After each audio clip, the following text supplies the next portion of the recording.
चोर जाते हैं ताकि वो जिन्हों से अपना बदला ले सके, और वहीं पे लास्ट वाला एपिसोड खत्म हो गया था। इस एपिसोड की शुरुआत में वो जो चोर होते हैं वो घर के अंदर एंट्री करते हैं। उनका जो बॉस होता है वो अपने एक साथी से कहता है कि मेरे पीछे सिर्फ तुम ही हो, बाकी दोनों लोग कहाँ गए। वो कहता है कि सर मुझे भी नहीं पता। अब चोरों का जो बॉस होता है वो सोचता है कि शायद वो लोग डर के मारे भाग गए होंगे। वो कहते हैं कि लगता है वो दोनों के दोनों डर के भाग गए, लेकिन तभी तभी उसके पीछे से एक हाथ आता है। तो एक्चुअल में कोई और नहीं, बेरू था, और बेरू उसको पकड़ लेता है और एक ही बार में उसको बहुत ज्यादा घायल कर देता है। उस बेचारे की हालत बहुत ही ज्यादा खराब हो जाती है, वो डर जाता है पूरी तरीके से और वो रोने लगता है। बेरू उससे कहता है कि एकदम चुप हो जाओ, चिल्लाओ मत, आवाज मत निकालो, हमारे छोटे किंग जस्ट अभी अभी सोए हैं, तो अगर तुम थोड़ी सी भी आवाज करोगे तो डिस्टर्ब हो सकते हैं। अब बेरू ये बात कौन समझाए कि उस बेचारे की हालत इतनी ज्यादा खराब है कि वो बेचारा दर्द के मारे चिल्ला रहा है और बेरू उसको शांत होने के लिए कह रहा है। वैसे देखा जाए तो गलती उस बंदे की है ना, उसके बाकी साथी तो निपट चुके होते हैं, बस अब यही बचा होता है। बेरू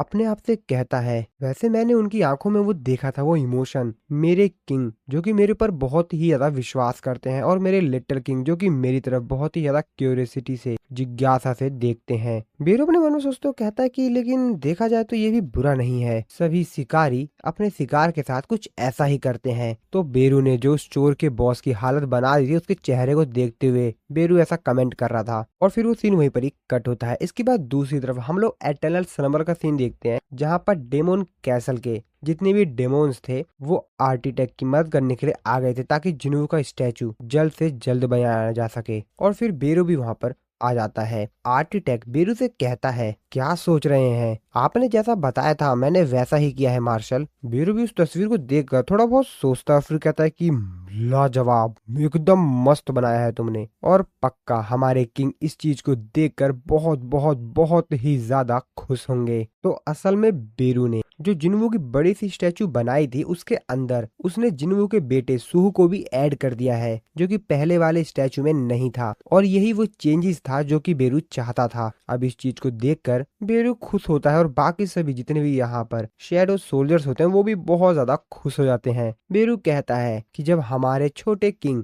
भविष्य में इस जगह पर अपने कदम रखेंगे, यहाँ पर आएंगे, तो जरूर जरूर वो स्टैचू को देखकर बहुत ही ज्यादा खुश होंगे, उन्हें भी ये स्टैचू देख बहुत ही ज्यादा बढ़िया लगेगा। लेकिन तभी तभी सूहो के पीछे से आवाज आती है, वो भी जोश में कहता है कि हाँ ये मजा है, ये। अब बेरू सोचने लगता है कि अबे शैडो सोल्जर, मेरा कोई शैडो सोल्जर बच्चा तो नहीं है और ना ही पैदा हुआ है, अबे ये बच्चे की आवाज कहाँ से आ रही है। और फिर से उसको बच्चे की आवाज लगती है, अब बेरू बड़ा ही कंफ्यूज हो जाता है, और जैसे ही बेरू पीछे देखता है, वो ये देख के काफी ज्यादा हैरान होता है कि एक्चुअल में वहां पर तो सूहो था। अब थोड़ी देर के लिए तो बेरू सूहो को यहाँ पर देखकर बहुत ज्यादा कंफ्यूज हो जाता है, और उसको कुछ भी समझ नहीं आ रहा था कि वो क्या बोले, और सूहो तो बेरू को देखते ही कहता है एंट एंट। बाकी सभी जो शैडो सोल्जर होते हैं वो भी बड़े ही हैरानी से सूहो को देख रहे होते हैं कि बच्चा किसका खो गया। अब सूहो को यहाँ पर देखकर बेरू सोचने लगता है कि अब मैं क्या करूँ यार, और सूहो तो बस बेरू को एंट एंट कह के बुलाया जा रहा था, और बेरू बेचारा अब तो परेशान हो गया था कि छोटे किंग तो मेरे को कहीं भी नहीं छोड़ रहे हैं, वो तो मेरे पूरे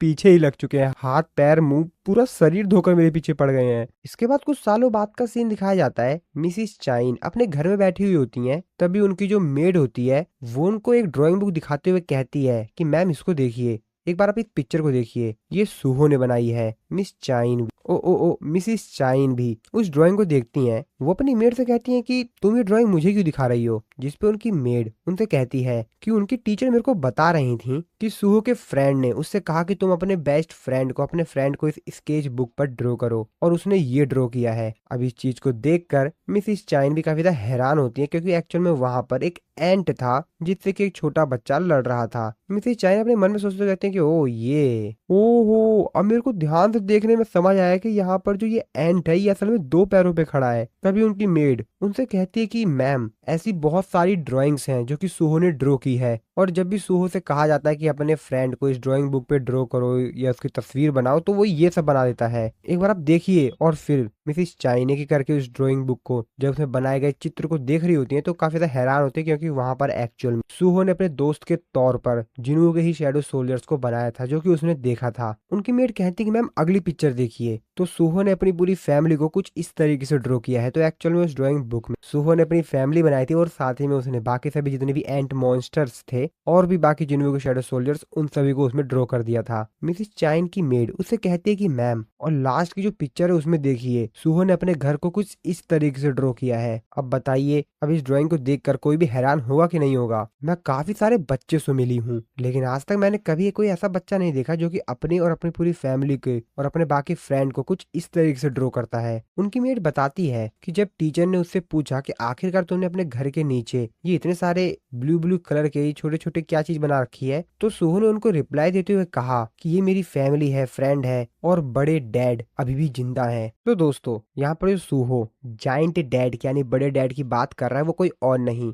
जिन्वू का ही स्टैचू है जो कि उसने एटलन स्लमर में देखा था। इसके आगे मेड उनको बताती है कि उनकी टीचर बता रहे थे कि पहली बार में तो उनको लगा कि शायद इसको किसी प्रकार कोई बीमारी है या इसको कोई दिक्कत वगैरह होगी, लेकिन वो तो काफी अच्छा बच्चा है, वो हरदम खुश रहता है। तो इस प्रकार की चीजें सोचना तो किसी भी प्रकार कोई सेंस नहीं बनाती हैं। तो उन्हें लगा कि शायद सूहो के पास कोई अजीब सा टैलेंट होगा जो कि शायद सबको ना पता हो, आर्ट को लेकर, चित्र वगैरह बनाने को लेकर। तो बस यही सब था जो मेरे को आपको बताना था। मिसिस चाइन कहती हैं अच्छा ये बात है, चलिए ठीक है मैं देखती हूँ। इसके बाद अगले सीन में हम लोग पुलिस स्टेशन का सीन देखते हैं जहाँ पर जिन्वू को उसके प्रमोशन के लिए बधाई दी जा रही थी। सभी लोग काफी ज्यादा खुश थे और जिन्वू को कॉन्ग्रेचुलेशन कर रहे थे क्योंकि अब जिन्वू का प्रमोशन हो चुका है। तो एक्चुअली में जिन्वू का प्रमोशन तो काफी लंबे समय से ही हो रहा था, लेकिन जिन्वू ही उसको रिजेक्ट कर दे रहा था, पर इस बार जिन्वू ने एक्सेप्ट कर लिया है। जिन्वू एक साथी जिन्वू से कहता है कि कैप्टन आज रात तो पार्टी होनी चाहिए, तो कब दे रहे हैं आप पार्टी आप। और फिर जिन्वू अपने साथी के साथ अपने कैबिन में आ जाता है। वहां पर उसका साथी उससे पूछता है कि सर आप हर बार तो प्रमोशन को रिजेक्ट कर देते थे, एक्सेप्ट ही नहीं करते थे, लेकिन इस बार आपने उसको एक्सेप्ट कर लिया, ऐसा क्यों। जिसपे जिन्वू उसको बताता है कि ऐसा इसलिए है क्योंकि अब मेरे पास कोई ज्यादा एक्सक्यूज बता नहीं है, क्योंकि मेरे रीजन देने की जो वजह थी, वो जो पूरी लिस्ट थी वो खत्म हो चुकी है। तो अब मेरे पास कोई रीजन नहीं है जिसकी वजह से मैं इस प्रमोशन को रिजेक्ट कर सकूं या मना कर सकूं। जिसपे वो कहता है कि सर आप तो सच में काफी ज्यादा अलग हैं। जिसपे वो जिन्वू से पूछता है कि वैसे सर आपने मुझे बताया नहीं कि आपको क्या पसंद है, मतलब प्रमोशन लेने के बाद आप करेंगे क्या, और भी ज्यादा पैसे छापेंगे या बड़ा घर लेंगे, मतलब आप क्या करने वाले हैं, आपका कोई एम्बिशन तो होगा ना। जिन्वू उसकी तरफ देखता है लेकिन उसको कुछ बोलता नहीं है। वो अपने मन में सोचते हुए कहता है कि मनी, वैसे क्या मैं इसको बता दूं। अरे नहीं यार, ये तो विश्वास ही नहीं करेगा कि जब मैं इतनी ज्यादा जवान था तो मेरे पास इतने सारे पैसे थे कि मैं बहुत बड़े बड़े सामान खरीद सकता था, बहुत ज्यादा अमीर था, पर मैंने ऐसा कुछ भी नहीं किया और वैसे भी शायद ये विश्वास ही ना करे। जिसपे जिन्वू उसका रिप्लाई देते हुए कहता है कि अब बहुत हुआ, अब मुझे परेशान मत करो, और हाँ आज रात डिनर है तो चिंता मत करो, आज की पार्टी मेरी तरफ से। जिसपे जिन्वू से कहता है कि अरे नहीं नहीं सर, मैं आपसे मजे नहीं ले रहा हूँ, मैं आपका ऐसा कुछ नहीं कह रहा हूँ सर। और फिर शाम हो जाती है, जिन्वू घर पर जाता है तो मिसिस चाइन जिन्वू को वही सूहो की ड्राइंग बुक दिखाती है। उस चीज को देख कर तो जिन्वू काफी ज्यादा खुश होता है, कहता है वाह, एक 5 साल का बच्चा एंट की इतनी ज्यादा बेहतरीन ड्राइंग बना पा रहा है, वाह वाह वाह, कितनी बढ़िया बात है, मुझे तो कोई आइडिया ही नहीं था कि मेरा बेटा इतना ज्यादा टैलेंटेड है, इतने बेहतरीन बेहतरीन ड्राइंग बना रहा है, वाह क्या बात है। जिसपे मिसिस चाइन जिन्वू से कहती हैं कि बाप बेटों को समझाना पड़ता है लगता बार बार, ये कोई मजे की बात नहीं है। जिन्वू उस लास्ट पेज को देखो, तुम बाप बेटे को तो हरदम बस मजे ही सूझती रहती है। और सूहो ने मेरे को बताया कि उसने एक बहुत बड़े जाइंट डैड को देखा डार्क वर्ल्ड में, तुम्हें कोई आइडिया है वो किस चीज के बारे में बात कर रहा था। जिसकी बात सुनकर जिन्वू हंसने लगता है। मिसिस चाइन कहती है कि तुम हंस क्यों रहे हो जिन्वू। जिन्वू कहता है अरे नहीं नहीं नहीं, तुम्हारी बात पे नहीं, ओह सॉरी सॉरी मैडम, मैं आपकी बात पे नहीं हंस रहा था, मेरे को बस कुछ फनी फनी चीज याद आ गई थी तो मैं उस बात पे हंस रहा था। अब जिन्वू बेचारा क्या करे, अपने एनिमीज के सामने तो ये एकदम चौड़ में रहता है, इसे कोई डर नहीं लगता, लेकिन मिसिस चाइन के सामने इस बेचारे को थोड़ा सा डर के रहना पड़ता है। इसके बाद मिसिस चाइन जिन्वू से थोड़ा सा सख्त होकर बोलती हैं कि इसके अलावा सूहो से बाकी सभी जो बच्चे हैं वो डर भी रहे हैं, बाकी सभी बच्चों को सूहो से डर लगता है। जिन्वू कहता ओ बाकी सभी बच्चे, और मैंने तो यहाँ तक सुना है कि जब सूहो उन बच्चों के करीब जाता है तो वो बच्चे बहुत ज्यादा डर जाते हैं, उनका पूरा शरीर पीला पड़ जाता है डर के मारे। और यहाँ तक कि सूहो ने आज तक किसी बच्चे को कभी भी पीटा नहीं है और और कोई भी उन लोगों के साथ मारपीट नहीं की है, लेकिन फिर भी बाकी सभी बच्चे उससे डरते हैं, उसके पास भी नहीं जाते हैं। जिनवू तो बस सूहो की वो ड्राइंग देख रहा था। वो अपने मन में सोचते हुए कहता है कि बच्चे बच्चे अडल्ट से ज्यादा बाकी सभी चीजों को सेंस कर लेते हैं, और शायद इसी वजह से बाकी सभी जो बच्चे हैं वो सूहो के अंदर से आ रही मोनार्च की जो पावर है उस चीज को सेंस कर लेते होंगे, और इसी वजह से वो सूहो से और भी ज्यादा डरने लगते होंगे। और ऐसा हो सकता है कि बाकी सभी जो बच्चे हैं वो सूहो से करीब ही ना जाएं, उससे बात ही ना करें, क्योंकि उसके शरीर के अंदर से आ रही शेडो ऑफ डेथ की जो फीलिंग है वो लोग उसको सेंस कर लेंगे, और शायद शायद उस पावर से ज्यादा कोई बड़ा दिक्कत नहीं हुई। और ऐसा इसलिए होगा क्योंकि वो जो पावर है वो मेरे अंदर से जा रही है, और शायद इसी वजह से अभी तक कोई बड़ी प्रॉब्लम नहीं हुई है। और असलियत में तो ये एक बहुत ही ज्यादा खतरनाक और भयानक वीपन था जो कि एब्सोल्यूट बीइंग ने अपने सबसे लॉयल जो सर्वेंट थे उनके अंदर छुपा रखा था, ताकि भविष्य में जब जरूरत पड़े तो वो बाकी सभी चीजें जो कि उसने बनाई है उसको नष्ट कर सके, उसको खत्म कर सके। और जो पावर ऑफ मोनार्च सूहो के अंदर है, जो कि मेरे अंदर से उसके अंदर गई है, वो उसके अंदर अगर बढ़ जाती है और भी ज्यादा पावरफुल हो जाती है तो भविष्य में दिक्कत कर सकती है। और अगर ऐसा हुआ तो वो एक नॉर्मल लाइफ कभी भी नहीं जी पाएगा। और इसीलिए जिनवू डिसाइड करता है कि जब तक सूहो बड़ा नहीं हो जाता है, अपनी पावर को संभालने लायक नहीं हो जाता है, तब तक वो उसकी पावर को सील कर देगा, और वो उसकी पावर को तब तक सील करके रखेगा जब तक कि सूहो अपनी पावर को अच्छी तरीके से कंट्रोल नहीं कर लेता। वो इतना ज्यादा बड़ा नहीं हो जाता जब तक वो अपनी पावर को कंट्रोल कर सके, तब तक उसकी पावर सील रहेगी। मिसिस चाइन जिनवू से बोलती हैं कि जिनवू क्या सोच रहे हो, क्या हुआ? जिसपे जिनवू से कहता है कि मैं सूहो की सारी पावर्स को और मेमोरीज को जो भी उसके अंदर है शैडो सोल्जर्स वगैरह की, उन सभी को सील कर रहा हूँ, जब तक कि वो ये सब नहीं सीख जाता है कि आखिरकार बाहर के लोगों से किस तरीके से घुल मिलकर रहा जाए। और जब एक बार वो ये सब कुछ सीख जाएगा तो उसकी पावर को अनसील कर दिया जाएगा। और तभी वहां पर बेरू अपेयर होता है। बेरू जिन्हों से बोलता है कि माई किंग। जिन्हों से कहता है कि ये लो, सूहो ने तुम्हारी ड्राइंग बनाई है। बेरू भी उस ड्राइंग को देखता है, और उस ड्राइंग को देखने के बाद उसके आंखों से आंसू आने लगते हैं। वो जिन्वू से बोलता है कि माई किंग, क्या क्या मेरे को अपने छोटे किंग को गुड बाय कहना होगा? और फिर बेरू भी समझ जाता है कि शायद वो अपने लिटिल किंग से यानी कि छोटे किंग से आखिरी बार मिल रहा है, और इसीलिए वो सूहो के कमरे का गेट खोलता है और सूहो को आखिरी बार देखता है जो कि इस समय सो रहा था। वो सूहो के पास जाता है और सूहो से बोलता है कि मेरे छोटे किंग, मैं आपको यहाँ पर आखिरी गुड बाय कहने के लिए आया हूँ। साथ ही में मैं बाकी सभी जो शैडो सोल्जर्स हैं उनके बिहाफ पे भी आपको गुड बाय कह रहा हूँ। सूहो तो एकदम नींद में होता है, वो कहता है कि कैप्टन एंट, कैप्टन एंट। और फिर जिनको भी उस रूम में आता है, बेरू कहता है कि आपके साथ समय बिताकर काफी अच्छा लगा, काफी गर्व की बात है कि मेरे से जितना हो सके मैंने आपके लिए किया। आशा है कि जब हम लोग दोबारा मिले तो आप ठीक हो। और हाँ, पढ़ना मत भूल जाइएगा, क्योंकि जब मैं आपके आसपास नहीं रहूंगा तो शायद आप और भी ज्यादा शरारत करें। और अपनी सेहत का ध्यान रखिएगा मेरे छोटे किंग। और बेरू और बाकी सभी जो शैडो सोल्जर होते हैं वो बेचारे रोने लगते हैं। और फिर जिनवू तैयार होता है सूहो की सारी पावर को सील करने के लिए, और साथ ही में उसकी जो मेमोरीज हैं उसको इरेज करने के लिए। इरेज नहीं, उसकी मेमोरीज को भी वो सील ही कर देगा ताकि भविष्य में उसको सब कुछ याद रहे। और फिर जिनवू सूहो के करीब अपना हाथ ले आता है और कहता है कि स्वीट ड्रीम सूहो, और उसके सर पर हाथ रखता है और उसकी सारी पावर को और मेमोरीज को इरेज कर देता है। और फिर उसके रूम से बाहर चला जाता है सूहो, जो कि अभी भी सो रहा था। धीरे धीरे करके उसकी जितनी भी मेमोरीज होती हैं जिनवू के साथ, जिनवू के शैडो सोल्जर्स के साथ, उसकी पावर्स वगैरह की, वो सब की सब उसके माइंड से गायब होने लगती है। और इसके बाद काफी साल बीत जाते हैं। सूहो अब बड़ा हो चुका है, और फिर बाकी बच्चों की तरह वो बेचारा निकल पड़ता है। जी हाँ दोस्तों, आप लोगों की तरह सुबह सुबह निकल पड़ता है स्कूल। सूहो हम लोगों को बताता है कि अब वो हाई स्कूल में पढ़ता है। हाई स्कूल एक ऐसी जगह जहाँ पर सिर्फ सबसे जो ताकतवर लोग होते हैं वो सरवाइव करते हैं। हालांकि उसका जो स्कूल है वो काफी ज्यादा फेमस और बड़ा है। सूहो बताता है कि अब वो यहाँ पर आ चुका है, यानी कि हाई स्कूल में, अपनी नई क्लास में और अपने नए क्लासमेट्स के साथ। उसी के क्लास में कुछ स्टूडेंट्स बातें कर रहे होते, तो वहाँ पर जो स्टूडेंट होता है जिसका नाम ली होता है, जो कि हाई स्कूल के फर्स्ट ईयर का स्टूडेंट है, वो अपने एक पुराने दोस्त को देखते हुए कहता है कि अरे तुम लोग भी यहाँ पर आ गए क्या? जिसपे उसके दोस्त कहते हैं कि हाँ बिल्कुल, बस मैंने लास्ट मोमेंट में थोड़ी सी अच्छे से पढ़ाई कर ली तो पास हो गया। और तभी यहाँ पर एक और नया स्टूडेंट आता है जिसका नाम होता है जो सांग हू। ली उसको देखते हुए कहता है कि तो तुम भी यहाँ पर हो जो सांग हू। जो सांग हू से कहता है कि हाँ बिल्कुल।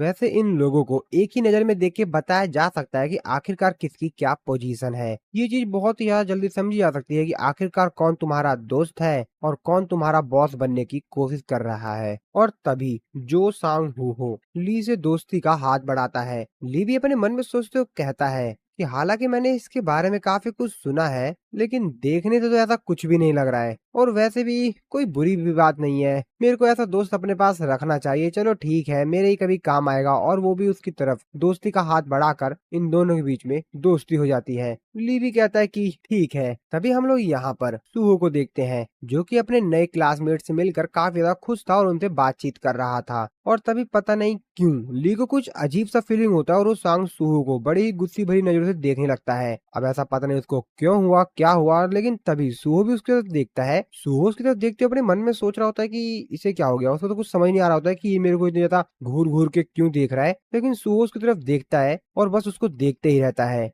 अब इस चीज को देखकर ली काफी ज्यादा भड़क जाता है। वो अपनी चेयर से उठता है और बहुत ही ज्यादा गुस्से में सुहो को पीटने के लिए रेडी हो जाता है। वो अपने मन में सोचते हुए कहता है कि आखिरकार ये मेरी तरफ क्यों देख रहा है और ये इतने ज्यादा गर्व से मेरी तरफ देख रहा है। इसको अपनी नजर नीचे करके मेरे को देखना चाहिए। तभी उसका दोस्त कहता है कि क्या हुआ ली। ली कहता है कि वो बास्टर्ड मेरे को ऐसे देख रहा है जैसे कि उसको तो मैं छोड़ूंगा नहीं। आखिरकार उसकी इतनी औकात कैसे हो गई कि वो बिना नजरें नीचे करे मेरे को देख रहा है। और वो सुहो को पीटने के लिए जाता है, लेकिन उससे पहले जो सांग हूँ उसको रोकते हुए कहता है कि हे रुको, मैं उस बंदे के साथ मिडिल स्कूल में जाया करता था। मेरे ऊपर ट्रस्ट करो, तुम उसको छोड़ दो। बेमतलब में उससे क्यों लेना है पंगा, रहने दो, बेमतलब पंगा मत लो। अब इस चीज को देखकर ली काफी ज्यादा भड़क जाता है कि आखिरकार किसी की इतनी औकात कैसे हो गई कि वो मेरे को रोके। और वो जो सांग हूँ से कहता है कि क्या है बे, मरना चाहता है क्या? तूने मुझे पकड़ा कैसे, रोका कैसे तूने मेरे को? इसके बाद हम लोग आफ्टरनून का टाइम देखते हैं जब इन लोगों की छुट्टी हो जाती है। ली अपने कुछ दोस्तों के साथ जो सांग हुओ को काफी ज्यादा पीटता है और उसकी काफी अच्छी पिटाई करता है और उससे कहता है कि ये क्या है बे, मुझे लगा था कि तू थोड़ा टफ तो होगा ही, तेरे को पीटने में थोड़ा सा मजा आएगा, लेकिन मैं गलत था, तू तो बड़ी जल्दी पिट गया, तू तो बड़ा कमजोर है बे। और जो सांग हू भी क्या करता, वो बेचारा बहुत ही ज्यादा घायल हो गया था। ली उससे कहता है कि वैसे वैसे ये बता बे, वो बंदा कौन था जिसको कि तू मेरे को पीटने से रोक रहा था? बता बता जल्दी बता, वो बंदा था कौन? जिसपे वो उसको बताता है कि वो हमारे मिडिल स्कूल का सबसे ज्यादा ताकतवर बच्चा था। ये बात सुनकर तो ली भी थोड़ा सा हैरान होता है। वो थोड़ी देर के लिए तो सोचता है कि यार स्ट्रॉन्गेस्ट ताकतवर बच्चा मैं तो नहीं जानता हूँ। जो सांग हो उससे आगे कहता है कि वो इतना ज्यादा ताकतवर है कि मैं और तुम दोनों मिलकर भी, हम दोनों मिलकर भी उसको नहीं हरा पाएंगे। और मुझे लगा कि कुछ बुरा ना हो जाए और इसीलिए मैं तुमको उसको मतलब जा रहा था, उसको रोकने से मना करता मैं तुमको, मतलब हम लोग के तुम्हारे साथ बुरा हो जाता तो मैंने इसलिए तुमको बस रोका था। अब ये बात सुनकर ली और भी ज्यादा भड़क जाता है। वो उससे कहता है कि बेवकूफ, और वो उसको काफी ज्यादा तेजी से फिर से थप्पड़ मारने लगता है। वो उससे कहता है कि तेरा दिमाग खो गया है क्या बे, पागल हो गया है क्या, है बेवकूफ। और वो उसको काफी ज्यादा तेजी से दोबारा से मारने लगता है और उससे कहता है कि अबे तू मेरे साथ मजाक कर रहा है क्या? और अगर वो इतना ही ज्यादा ताकतवर होता तो मैंने उसके बारे में पहले ही सुन लिया होता, मुझे पहले ही उसके बारे में पता होता। तू मेरे से मजे ज्यादा ले रहा है क्या? और तभी तभी उसको पीछे से किसी की आवाज सुनाई देती है। तो एक्चुअल में यहाँ पर सुहो आ गया था। सुहो अपने फ्रेंड जो सांग हू से कहता है कि अच्छा सुनो जो सांग हू, अगर तुमसे कोई पूछे ना तो बाकी सभी लोगों से तुम कह देना कि तुमने ही इन लोगों को पीटा है, जैसा कि लास्ट टाइम तुमने कहा था। अब ली यहाँ पर सुहू को देखकर बहुत ज्यादा हैरान होता है। जो सांग हू सुहू से कहता है कि हाँ ठीक है ठीक है। और तभी ली सुहू को देखते हुए कहता है कि क्या क्या मतलब सेल्फ डिफेंस? और फिर क्या, सुहो सीधा ली के पास जाता है और उसके पीछे खड़ा जो उसका एक दोस्त होता है उसको खींच कर एक लात मारता है, जिसकी वजह से वो बेचारा बहुत ही ज्यादा दूर जा गिरता है। उसका जो दूसरा दोस्त होता है वो तो ये देख के काफी ज्यादा हैरान होता है कि अगले बंदे ने जो कि हमसे ज्यादा पतला दिख रहा है, उसने एक ही लात मारा, उसका दोस्त इतना ज्यादा दूर जा गिरा, उसकी क्या हालत होने वाली है। और अब वो बेचारा सोच कर कोई रिएक्ट कर पाता उससे पहले ही सुहो उसको भी एक लात मारता है और वो बेचारा साइड में जाके गिरता है। अब ली ये सब कुछ देख कर तो बहुत ज्यादा हैरान होता है कि अबे ये क्या है, ये कौन सा मामला आ गया है। वो ली को भी एक लात मारने की कोशिश करता है, लेकिन ली अपने बाकी सभी दोस्त ज्यादा ताकतवर है तो वो उसके इस किक से बच जाता है। और फिर क्या, ली भी रेडी होता है सूहो से लड़ने के लिए। और फिर ली सूहो के ऊपर अपने हाथ से अटैक करता है, लेकिन सूहो उसके हाथ पर अपने पैर से एक लात मारता है खींचकर, जिसकी वजह से उस बेचारे की हालत और भी ज्यादा खराब हो जाती है। और फिर सूहो एक खींचकर उसको किक मारता है उसके मुंह पर, जिस वजह से वो पूरी तरीके से जमीन पे जाकर गिरता है और उसकी हालत पूरी तरीके से खराब हो जाती है। भाई द वे दोस्तों, ये तो एक किक में ही निपट गए, चिंता मत करो, मरे नहीं है, बेहोश हुए हैं। सूहो जो सांग हू से कहता है कि ठीक है, मैंने यहाँ पर इन सबको तो निपटा दिया है, बाकी हाँ ये सब तुम क्लीन वगैरह कर देना जैसा कि तुमने लास्ट टाइम किया था, तो ये सब तुम देख लेना भाई, मैं अब जा रहा हूँ आराम से, ठीक है। जिस पे वो भी कहता है कि हाँ ठीक है ठीक है ठीक है। वो अपने मन में सोचते कहता है कि वैसे देखा जाए तो ये कोई बुरा आइडिया भी नहीं है, काफी अच्छी डील है ये। इसके बाद पूरे स्कूल में ये बात फेमस हो जाती है, मतलब आग की तरह फैल जाती है कि जो सांग हू ने उन तीनों की काफी अच्छी पिटाई की। बाकी सभी बच्चे तो इन चीज की ही बातें कर रहे होते हैं, कह रहे थे कि क्या बात है, उन तीनों को अकेला ही जो सांग हू ने पीट दिया। बाकी सभी स्टूडेंट्स यहाँ पे बात कर रहे होते हैं कि ओ, मैंने जब उसको पहली बार देखा तो मैं थोड़ा सा डर गया था, लेकिन दूसरी तरफ देखा जाए तो अपनी नेबरिंग में यानी कि अपने पास में जो टाउन है वो वहाँ पर काफी ज्यादा फेमस है अपनी जूडो स्किल की वजह से, क्योंकि बचपन से ही वो जूडो स्किल में काफी अच्छा है। ओ, मुझे लगता है कि मेरे को भी उससे जूडो सीख लेना चाहिए। सांग सूहो जो कि अपनी क्लास में बैठा हुआ था, वो बेचारा भी पक गया था। अब वो उठते हुए कहता है कि यार मैं काफी ज्यादा बोर हो गया हूँ यार, कुछ अच्छा करने के लिए है ही नहीं, और कुछ रीजंस की वजह से मेरे को ऐसा लगता है कि मेरी जिंदगी में इससे पहले काफी अच्छी, इंटरेस्टिंग और एक्साइटिंग चीज हुआ करती थी, पर अब मेरे को काफी ज्यादा अजीब सा लगने लग गया है, पता नहीं क्या है ये। वो अपने क्लासरूम का गेट खोलते हुए अपने मन में सोचते हुए कहता है कि शायद मैं काफी ज्यादा बोर हो रहा हूँ, तो मेरे को चलना चाहिए थोड़ा सा गेम वगैरह खेलने के लिए, चलो ठीक है। और वो अपने क्लासरूम का गेट खोलने लगता है, लेकिन वो गेट खुलता ही नहीं है। वो अपने मन में सोचते हुए कहता है कि अबे इसे क्या हो गया, गेट क्यों नहीं खुल रहा है, कि गेट खुल क्यों नहीं रहा है, इसे क्या हो गया। और तभी वो अपने क्लासरूम की जो खिड़की होती है उससे बाहर देखता है, तो वहां पर जो पूरा पूरा टाइम होता है वो स्टॉप हो गया होता है, यानी सब लोग वहां पर रुक गए होते हैं, बट वही मूवमेंट कर रहा होता है। अब सुहू इस चीज को देखकर तो काफी ज्यादा हैरान होता है कि टाइम पूरी तरीके से रुक कैसे गया, आखिरकार ये सब हो क्या रहा है, उसे तो कुछ भी समझ नहीं आता। और तभी तभी वो अपने साइड में देखता है तो वहां पर एक पोर्टल सा कुछ ओपन होता है। अब इस चीज को देखकर तो सुहू काफी ज्यादा हैरान होता है, वो अपने मन में सोचते हुए कहता है कि अबे अब ये क्या चीज है। और फिर इसी सीन के साथ हमारा ये वाला जो एपिसोड है वो खत्म।